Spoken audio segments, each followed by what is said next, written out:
So here's the door latch that it came with. You can see just a cheesy kind of a cable tensioning thing with a garden gate latch.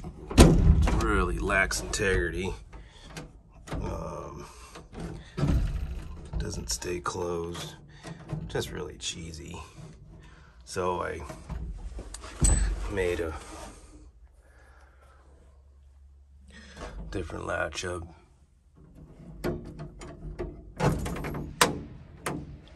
Cam over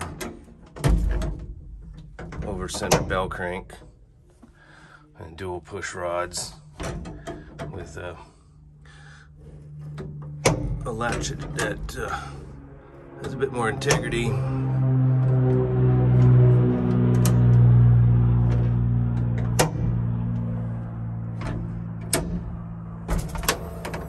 Oh yeah.